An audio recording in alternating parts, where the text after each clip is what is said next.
Okay. The next method of cooking is called steaming. This is the cooking of food with steam from boiling liquid. So the foods that are suitable are delicate fish, poultry, thin slices of quality meat, root vegetables, fruits, and pudding mixtures. So cooking using steam, it means you have to have a pot of boiling water and put the food that you want to steam in a plate and cover it with another plate and place this on top of the boiling water. So you keep the water boiling and the food that is in the plate, it may be a metal plate, which is the best actually, will be cooking using only the heat from the steam. That is known as steaming. What are the advantages? The advantages of steaming are that it can be used for most foods except green vegetables. Food cooked in this way is easily digested, and that's why steaming is suitable for cooking food for sick people, because sick people find it difficult to digest the food. So steaming makes it easier. The next advantage is that it is gentle and the food does not break down. You put a piece of fish there, it will come out the way it was without breaking down. D.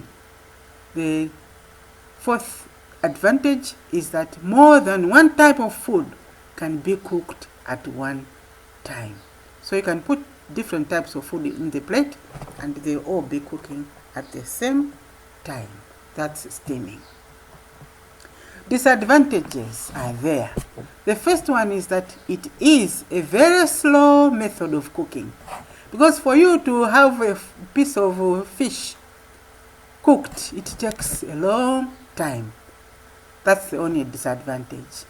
The next disadvantage is that steamed dishes do not taste nice and they need well-flavored sauces and fresh accompaniments.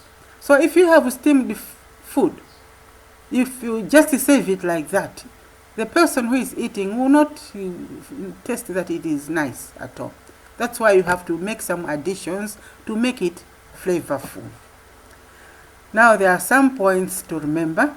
These are: always keep the water boiling and always refill the pan with boiling water. Do not add cold water. If you have run short of water, the water is drying up in the pan, add water that is already boiling. So you need to have a kettle to boil the water and add boiling water so that it doesn't get cold and the steam is being produced continuously. The last method that we are going to discuss is the conservative method. Conservative, to conserve, means to keep, to save, to preserve. This is the method of cooking vegetables to conserve the flavor and food value as much as possible. You do not want to lose the flavor of the vegetables you are cooking. You do not want to lose the food value. You don't want to lose the nutrients. So you use the conservative method.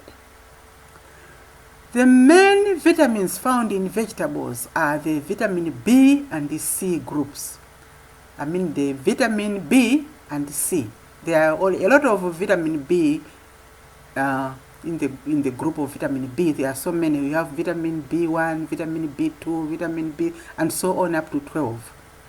You don't want to lose any of those. So these are the main vitamins that are found in vegetables, and you have vitamin C. And they are both water soluble. So when you're cooking food, you're cooking vegetables in water, it means the vitamins, vitamin C and vitamin B, will be dissolving in the water. So if you use a lot of water when cooking vegetables, it means most of the vitamins will remain in the water. So if you make a mistake of throwing that water away, you are throwing away the vitamins as well. So the conservative method of cooking will use very little water so that whatever vitamins, whether it's B or C, have dissolved in the water, they don't get a chance to be thrown away. You eat them together with the vegetables. So, vitamin C can also be easily destroyed by light and heat. So it is therefore very important to buy fresh vegetables and cook them in a way that will retain their vitamin and mineral content, because vegetables also contain minerals. So what is the method that we use? The first point is that you add water to cover the bottom of a saucepan. Remember, not much, just to cover the bottom of the saucepan. And then you add water. Second, you put a small amount of the vegetables you want to cook and cover tightly. You boil rapidly for 10 minutes. You strain the small amount of water that may be left and use it as stock. Stock can be used to cook other foods or to prepare soups or to prepare gravy. So this is a method that combines actually both boiling and steaming.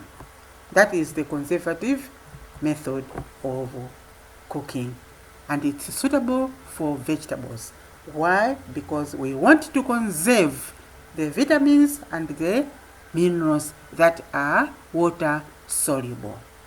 Thank you very much. We'll stop there for today.